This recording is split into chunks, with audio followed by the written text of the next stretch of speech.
Chers frères et sœurs en Christ, bonjour. Je voudrais rendre grâce au Seigneur qui nous permet d'être encore sur pied malgré tout. Je voudrais lui dire qu'il reste notre Dieu et qu'il est fidèle en toutes choses. À lui toute la gloire.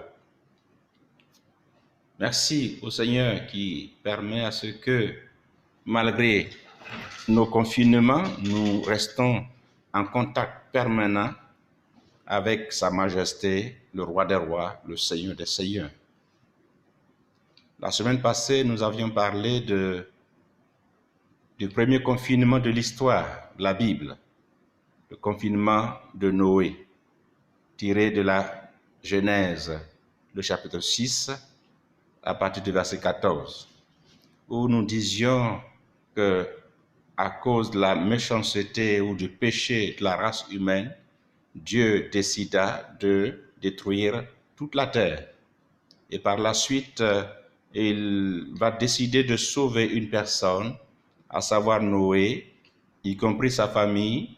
Et Noé avait la responsabilité également de se confiner dans un bateau, mais aussi avec des animaux. On sait, comme nous le disions la semaine passée, que pendant ce confinement, bien sûr, ce confinement a duré et que ce n'était pas facile.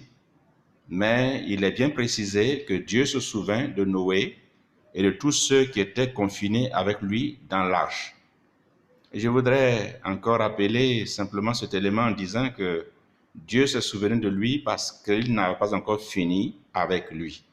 Oui, frères et sœurs, nous pouvons encore réitérer ce que nous disions tantôt, que Dieu n'a pas fini encore avec toi. C'est pourquoi il se souviendra de toi et un beau jour, ce phénomène prendra fin et nous sortirons tous de notre cachette, de nos confinements.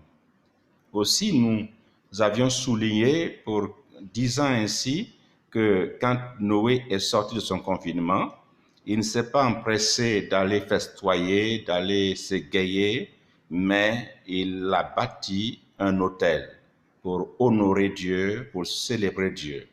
Et aussi, quand nous allons finir nos confinements, quand tout va finir, à la sortie, il faudrait que nous puissions nous souvenir de ce Dieu qui a veillé sur nous pendant tout ce temps. On ne sait pas encore combien de temps ça va durer, mais nous savons qu'un jour viendra où le Seigneur interviendra et nous sortirons de nos confinements et nous continuerons à vaquer à nos occupations. Mais avant toute chose, lorsque tout va finir, il faudrait que nous puissions rendre gloire au Seigneur. Il faudrait que nous continuions à être reconnaissants à l'égard de ce Dieu qui est fidèle, qui est puissant et qui nous garde à tout moment. Je voudrais ce soir, ce jour, annoncer le second confinement de l'histoire biblique, qui est le confinement des Hébreux. Des Hébreux à partir de l'Exode chapitre 12, où on sait que les Hébreux étaient en Égypte et dans ce pays, ils étaient devenus comme des esclaves, ils souffraient et même il est dit que Dieu va dire un jour qu'il a entendu leurs cris et qu'il a vu leur souffrance et qu'il est maintenant descendu dans le but de les sauver. Et cela se retrouve dans la Genèse chapitre 3. Il choisit une personne, à savoir Noé, Moïse du moins, excusez-moi puisque je viens de parler de Noé, il appelle Moïse et il envoie en mission pour aller sauver, pour aller libérer Israël, parce que Dieu lui-même était dans cette affaire de délivrance. Et quand Moïse est parti, le pharaon ne voulait pas entendre raison. Le pharaon ne voulait pas entendre raison. Jusqu'à ce que Dieu juge les dieux de l'Égypte, parce qu'il y en avait trop de dieux en Égypte. Et Dieu va juger les dieux de l'Égypte, et par la suite, il va demander au chapitre 12 qu'il y ait un confinement. Un confinement parce qu'il y aurait quelque chose qui allait se passer, l'ange de la mort allait passer, il y avait certainement, si c'était aujourd'hui, on dirait le corona allait passer, mais quand on regarde dans le texte biblique, on voit que ce phénomène était plus dangereux que le corona. parce que c'était une mortalité en une seule nuit. Quand ce virus allait passer, eh bien, il allait tuer tous les premiers-nés de l'Égypte la même nuit. Personne ne pouvait être sauvé. Même les Hébreux n'étaient pas à l'abri, sauf s'ils acceptaient les consignes. Le premier consigne, c'était le confinement, rester à la maison. Et le deuxième consigne, c'était alors dans ce confinement, il fallait apporter un animal, un agneau ou un chevreau et le sacrifier. Mais ce n'était pas suffisant. Il fallait que les Hébreux acceptent également de prendre le sang de cet animal pour mettre sur les linteaux des portes. Et quand le virus de l'époque allait passer, quand l'ange de la mort de l'époque allait passer, eh bien, en voyant le sang, eh bien, il était obligé de passer outre. Ce fut le second confinement de l'histoire biblique.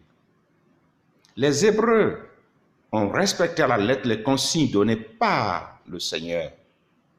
Et alors, quand l'ange de la mort est venu, il est passé et il n'est pas rentré dans la maison d'un seul Hébreu parce qu'ils avaient respecté le consigne du confinement, mais aussi ils avaient appliqué le sang sur les linteaux des portes des maisons. Je pourrais te dire ce jour, tu as respecté le confinement, Dieu te bénisse. Mais la seconde étape, c'est qu'il faudrait au moins qu'il y ait le sang sur les linteaux des portes. Je ne te demande pas d'aller tuer un poulet pour venir badigeonner la porte de tes maisons. Je ne te demande pas non plus d'aller tuer un animal quelconque. Pour être aujourd'hui en sécurité dans notre confinement, il faudrait être sous le sceau du Dieu vivant, sous le sceau du sang de l'agneau immolé, sous le sceau du sang du Fils unique de Dieu, sous le sceau du sang de Jésus-Christ, l'agneau pascal. Le confinement, c'est une bonne chose. Mais la protection de Dieu était dans les maisons hébraïques parce qu'il y avait cette présence du sang de l'agneau. Aussi, dans nos confinements, nous avons cette grâce d'être protégés grâce au sang du Fils de Dieu, qui nous a rendus capables d'être aujourd'hui enfants du Seigneur, enfants de Dieu. Et Jean nous dit que nous sommes des enfants de Dieu. J'en suis heureux, j'en suis fier. Parce qu'autrefois, nous n'étions pas des enfants de Dieu, mais nous le sommes devenus grâce à la mort du Fils unique de Dieu. Je voudrais même ajouter, pas seulement par la mort du Fils de Dieu, mais par d'abord son incarnation,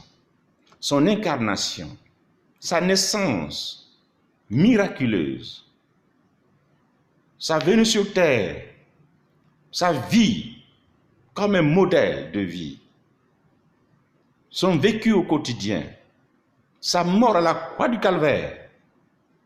Mais ce n'est pas suffisant. Sa résurrection et sa montée au ciel. Un ensemble d'éléments qui me permet aujourd'hui d'affirmer que je suis enfant de Dieu parce que l'amour de Dieu était manifesté et une personne est venue accepter de s'humilier, prenant le corps, un corps humain, s'incarnant et vivant comme un être humain sur la terre, jusqu'à ce qu'il soit accusé faussement et qu'on le saisisse et qu'on le tue, afin qu'il prenne ma place et que par sa mort aujourd'hui, je puisse être protégé par sa grâce.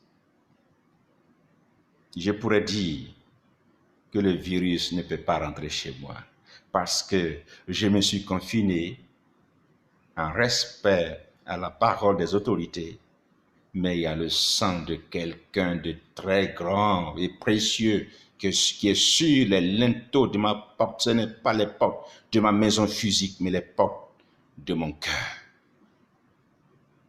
Ainsi, si je reviens au texte biblique, le confinement prendra fin parce que les Égyptiens étaient obligés de venir les chasser. Sortez, allez-vous-en. On ne veut plus vous voir ici. Parce que par vous, il y a la terreur dans l'Égypte entière. Quelle grâce, quel privilège. Je veux te rassurer, mon cher frère. Je veux te rassurer, chère sœur, que nous sommes confinés. Mais ce n'est pas suffisant pour nous. La différence, parce que dans le confinement, il y a toujours une différence. La différence pour nous est qu'il y a le sang du Fils de Dieu sur nous, qui nous permet d'être rassurés que nous sommes sous protection de Dieu. Que Dieu soit béni, qu'il te bénisse abondamment. Amen.